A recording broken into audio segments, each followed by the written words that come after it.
সম্প্রতি সোশ্যাল মিডিয়াতে এই ভিডিওটা প্রচুর পরিমাণে ভাইরাল হয়েছে, যেখানে এই ছেলেটা এমন একটা কাজ করে বসেছে যেটা দেখলে সত্যি আপনি অবাক হয়ে যাবেন। যেখানে মানুষের বিপদে এগিয়ে আসে না, সাহায্য করে না, কাউকেই পাশে পাওয়া যায় না বিপদের সময়, সেখানে এই ছেলেটা সামান্য একটা আল্লাহর ছোট একটা সৃষ্টিকে বাঁচানোর জন্য সে নিজের জীবনের ঝুঁকি নিয়ে এমন একটা কাজ করে ফেলেছে যেটা সত্যিই সোশ্যাল মিডিয়াতে ঝড় তুলেছে। তো চলুন ঘটনায় যাওয়া যাক এবং ভিডিওটা অবশ্যই শেয়ার করে দিন।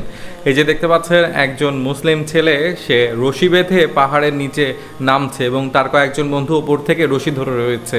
কেন জানেন? এই যে তারা পাহাড়ে ঘুরতে এসেছিল, আসার পরে হঠাৎ দেখতে পায় যে পানির মধ্যে সাদা কিছু একটা ডুবে যাচ্ছে। তারপর তারা অনেক লক্ষ্য করে বুঝতে পারে যে একটা কবুতর হঠাৎ করে পানিতে পড়ে গিয়ে ডুবে যাচ্ছে বা হাবুডুবু খাচ্ছে, জীবনের সাথে লড়াই করছে। তখন তারা সিদ্ধান্ত নেয় যে তারা কবুতরটাকে বাঁচাবে। তাই এই ছেলেটা নিজের কোমরে রশি বেঁধে এবং তার বন্ধুদের হাতে সেই রশি দিয়ে নিচে নেমে পড়ে নিজের জীবনের ঝুঁকি নিয়ে। এই যে দেখতে পাচ্ছেন খাড়া পাহাড় বেয়ে সে নামছে, নেমে সেই কবুতরের বাচ্চাটিকে হাতে তুলে নেয় এবং এক হাত দিয়ে রশিটা ধরে সে আস্তে আস্তে উপরে ওঠার চেষ্টা করে। এতে তার বিভিন্ন জায়গায় আঘাতও লাগে এবং সে ব্যথাও পায় এবং পাটা কেটেও যায়। তবুও সে কোনোভাবেই সেই কবুতরটাকে ছাড়ে না এবং তাকে আস্তে আস্তে উপরে তুলে নিয়ে এসে তাকে সুস্থ করার চেষ্টা করে এবং তার জীবন রক্ষা করে।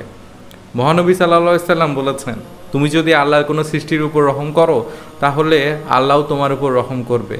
তো এই যে দেখতে পাচ্ছেন এই ভাইটা কিভাবে এই কবুতরটাকে বাঁচালো নিজের জীবনের ঝুঁকি নিয়ে। এখান থেকে আমাদের অনেক কিছু শেখা রয়েছে। একটা মানুষ পড়ে গেলে বা একটা মানুষ বিপদে পড়লে আমরা ভিডিও করতে ব্যস্ত বা আমরা তাকে সাহায্য করি না, আমরা তাকে ইগনোর করে চলে আসি। সেখানে এই ছেলেটা সামান্য একটা কবুতরকে বাঁচানোর জন্য নিজের জীবনের ঝুঁকি নিয়ে কিভাবে নিচে নেমে গেল, এটা তো বুঝতেই পারছেন। এই ভিডিওটা সম্পর্কে আপনার মূল্যবান মতামত কমেন্ট করে জানাবেন। এই ভাইটার এই কাজটা আপনার কাছে কেমন লাগলো? সত্যি আমার কাছে অনেক বেশি ভালো লেগেছে। তারা গিয়েছিল ঘুরতে, তারা কিন্তু এত বেশি দায়বদ্ধ ছিল না। তারা চাইলেই তাদের মতো ঘুরে ঘুরে চলে যেতে পারতো, কবুতরটাকে নাও বাঁচাতে পারতো, কারণ ওখানে অনেকেই ছিল, কেউ কিন্তু এগিয়ে আসেনি, সবাই শুধু দাঁড়িয়ে দাঁড়িয়ে দেখেছে।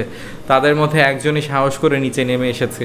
সত্যি মাশাআল্লাহ, তার আল্লাহ সৃষ্টির প্রতি কতটা ভালোবাসা রয়েছে সেটা তো বুঝতেই পারছেন। সত্যি পুরো বিষয়টা তো আপনারা জানতেই পারলেন, তারা যে কাজটা করে ফেলেছে এবং সোশ্যাল মিডিয়াতে এটা আপলোড করার পর সত্যি সবার প্রশংসা কুড়িয়েছে। তাদের ভিডিওতে সবাই কমেন্ট করছে মাশাআল্লাহ, সুবহানাল্লাহ, এবং এই ছেলেটা অনেক ভালো কাজ করেছে, সবাই তাদের প্রশংসায় ভাসাচ্ছে। সত্যি এই ছেলেটা প্রশংসার দাবিদার, কেনই বা প্রশংসা করবে না? কবুতর যতই ছোটোখাটো একটা প্রাণী হোক বা যতই ছোটোখাটো একটা পাখি হোক, তবুও তার জীবন তো রয়েছে, তার জীবনটা তো বাঁচানোর দরকার এবং তার জীবন বাঁচাতে পারলে আল্লাহ আপনাকে কোনো না কোনোভাবে সেটার পুরস্কার অবশ্যই দিয়ে দিবেন। কারণ আল্লাহর প্রত্যেকটা সৃষ্টির পেছনেই উদ্দেশ্য রয়েছে, আল্লাহ কোনো কিছু অযথা সৃষ্টি করেননি। তো যাই হোক, পুরো বিষয়টা জেনে আপনার কী মনে হলো কমেন্ট করে জানাবেন। ওই জায়গাটায় আপনি থাকলে কী করতেন সেটাও কমেন্ট করে জানাতে পারেন। তো আজকেও তো বিদায় নিচ্ছি, দেখা হচ্ছে পরবর্তী ঘটনায়। ততক্ষণ আমার সাথেই থাকবেন, ধন্যবাদ।